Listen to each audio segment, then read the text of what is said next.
This video is sponsored by Raj Jewelers Chaya Compound, Image World Vichia, KIPN college GIDA Gorakhpur.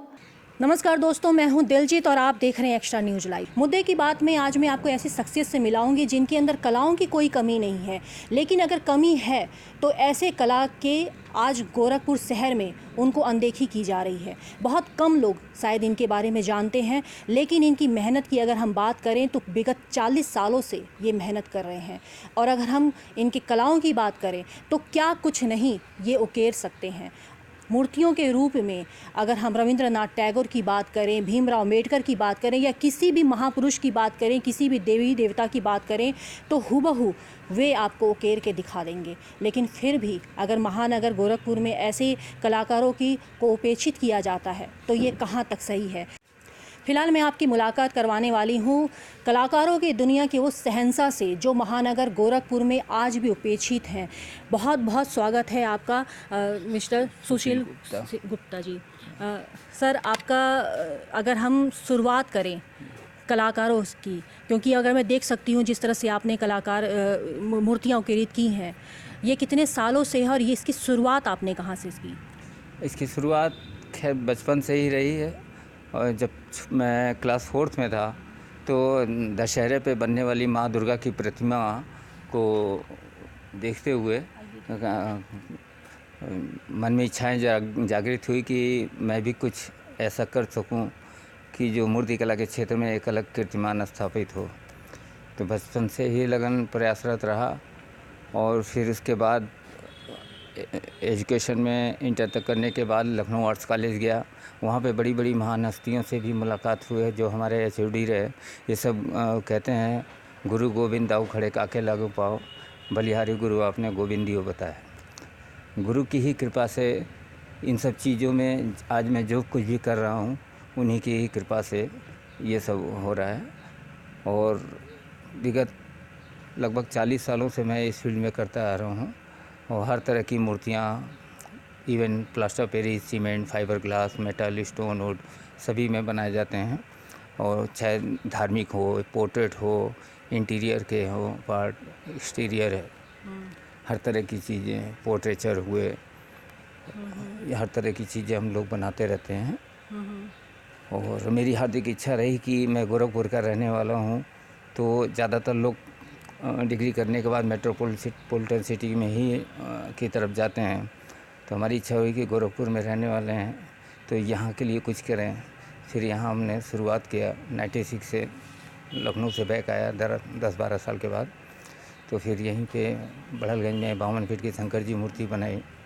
फिर उसके बाद यहाँ बरगदवा में 31 फीट ऊँचे पंचमुखी हनुमान जी की मूर्ति बनाई।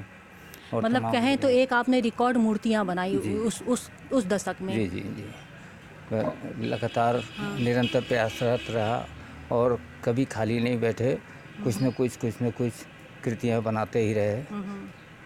अगर कलाकृति की बात करें तो सच में ये बहुत बड़ी बात है और जैसे आपने चीज़ें बनाई हैं।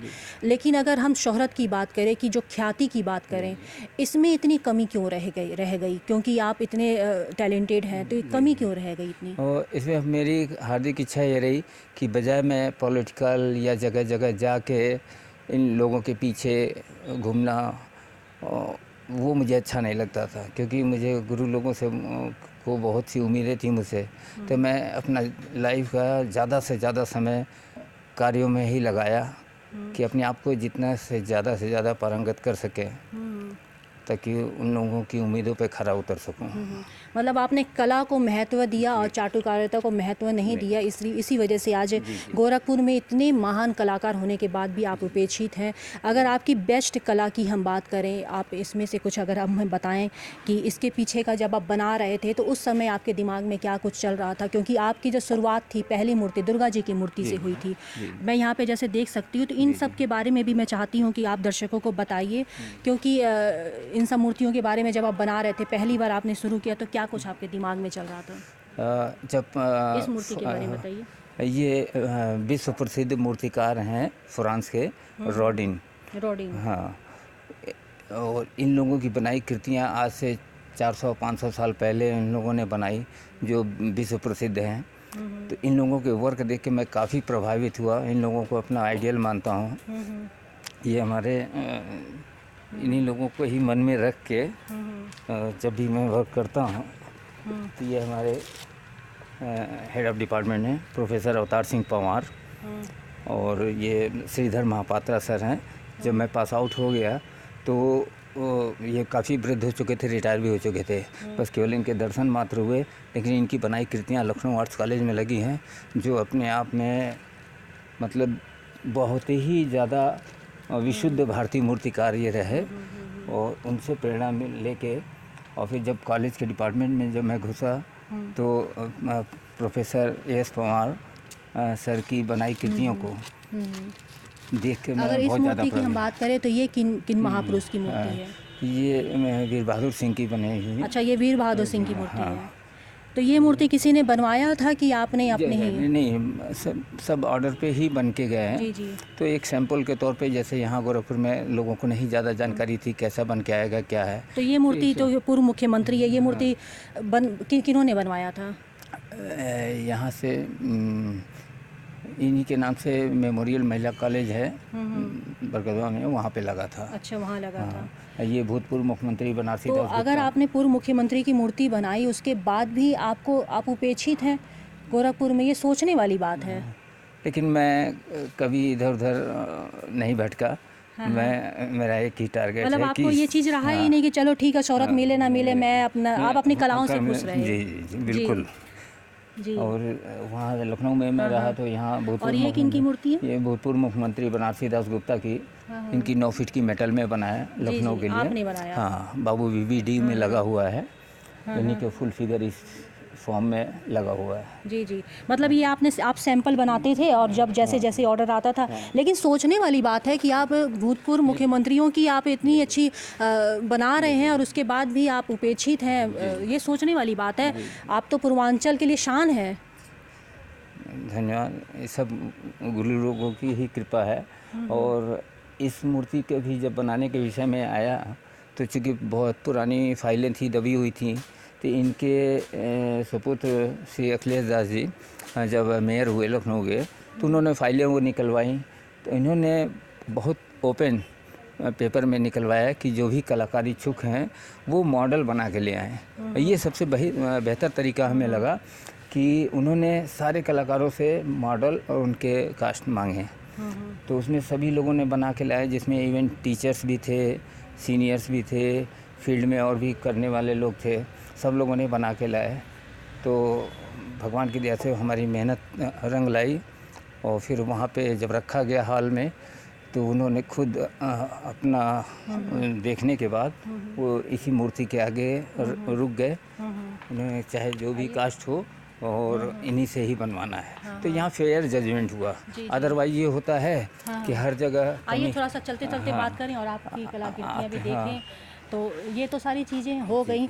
अगर हम कुछ आज के डेट में कुछ नई कलाकृतियों की बात करें, क्योंकि अब दशहरा भी है और सारी चीज़ें हैं, तो आप इस समय नया क्या है आपके पास? नया ये है कि हम लोग निरंतर प्रयास करते रहते हैं कि जैसा भी डिमांड रहता है तो कुछ ना कुछ चीज़ें नई बनाते रहते हैं। तो माँ दुर्गा की ही कृपा रही तो इस पीरियड में स्वचालित मूर्ति बनाई जाती है, जिसमें हाथ पैर मूवमेंट करते हैं, इवन डायलॉग बोलते हैं, जबड़ा चलता है, गर्दन, मतलब पार्टी जो भी चाहती है वो चीज़ें बॉडी के अंग को हम लोग मैकेनिकल वगैरह सारा कुछ बना के उसको फाइबर ग्लास में कास्ट करके बना दिए जाते हैं। ये स्वचालित मूर्तियाँ जो मैं देख रही हूँ, ये अभी ऑर्डर पे आप लोग बना रहे हैं? जी, ये सब सारी मूवमेंट करते हैं और बॉडी के किसी भी पार्ट को हम लोग हिला सकते हैं और कुछ चीज़ें बन सकती हैं, तभी ये सब कार्यरत हैं।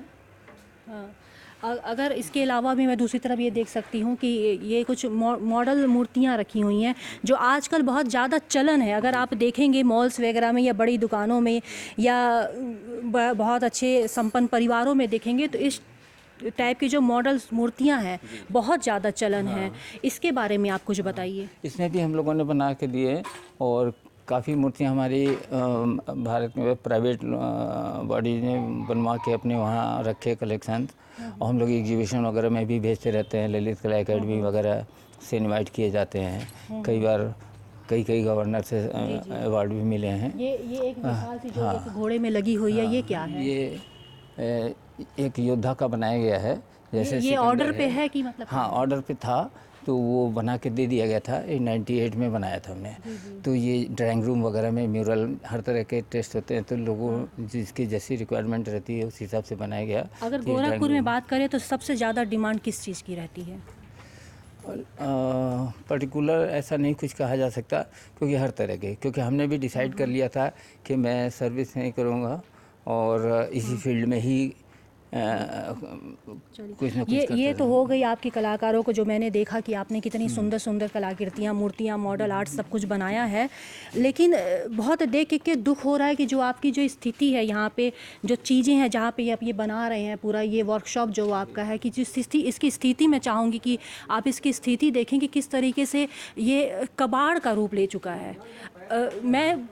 मुझे दुख इसलिए हो रहा है कि ये देखें कि पूर्वांचल की ये धरोहर है, ये कलाकार जो हैं ये धरोहर हैं, और अगर ऐसे कबाड़ खाने में इनका जो वर्कशॉप है, आप देख सकते हैं कि किस तरह से ये बनाते होंगे। क्योंकि अब सोचने वाली बात है, एक बहुत बड़ा मुद्दा है कि अगर सरकारों की बात करें, अगर हम प्रशासन की भी अगर हम बात करें, तो क्यों ऐसे उपेक्षित है। और इनकी जो स्थिति जो है, ये इनका कहना है कि मैं कलाकार हूँ तो मेरा काम है कला करना। लेकिन आज की डेट में अगर हम बात करें, जो कलाकार होते हैं वो शोहरत के पीछे भागते हैं, पैसों के पीछे भागते हैं। उनकी एक अपनी एक डिमांड होती है। ये सीधे साधारण से इंसान हैं जो अपने कला के अंदर इतने डूबे हुए हैं कि इनको ये कबाड़ खाना बिल्कुल नज़र नहीं आ रहा है। लेकिन मेरा मुद्दा ये है कि क्या पूर्वांचल में जब ऐसे शोहरत भरे ऐसे कलाकार मौजूद हैं, तो क्या इनको उपेक्षित करना ठीक है? क्या किसी सरकार का या प्रशासन का दायित्व नहीं बनता है कि ऐसे कोहिनूर को ढूंढकर सामने लेकर आए और इनको जो जगह देनी चाहिए वो जगह दी जाए? ये सोचने वाली बात है, आप सोचिएगा ज़रूर। और अगर आपको हमारा ये एपिसोड अच्छा लगा तो इसको अधिक से अधिक शेयर कीजिएगा, ताकि जो इनकी अपनी समस्या है, जो कलाकार उपेक्षित हो रहे हैं, उनको अपनी एक जगह मिले। ये एक छोटी सी कोशिश है। आपको प्रोग्राम पसंद आए तो शेयर ज़रूर कीजिएगा, ताकि इनकी जो समस्याएं हैं वो दूर हो सके और पूर्वांचल और गोरखपुर की धरती में ऐसे कलाकारों को आगे की तरफ बढ़ाई जाए। मैं Diljit Kaur, extra news live से। पूर्वांचल में क्वालिटी एजुकेशन और एक्सीलेंट प्लेसमेंट के लिए राष्ट्रीय और अंतर्राष्ट्रीय पुरस्कारों से सम्मानित KIPN गीडा गोरखपुर। 7 एकड़ भूमि में हरा भरा बना KIPN कॉलेज, जहां छात्रों के लिए हॉस्टल, साफ सुथरा कैंटीन और छात्रों को आने जाने के लिए बस की सुविधा उपलब्ध है। Admissions open for BTech, B Pharma, M Pharma, PhD, MBA, BBA, BCA, BCom and polytechnic. इस कॉलेज में मैंने एडमिशन इसलिए लिया था क्योंकि यहाँ इसकी रैंकिंग बहुत हाई थी और ये 20 साल का एक्सपीरियंस ये वाला कॉलेज रखता है। इस वजह से मैंने KIPN में एडमिशन लिया था। पूर्वांचल का बहुत अच्छा कॉलेज है। KIPN गीडा गोरखपुर।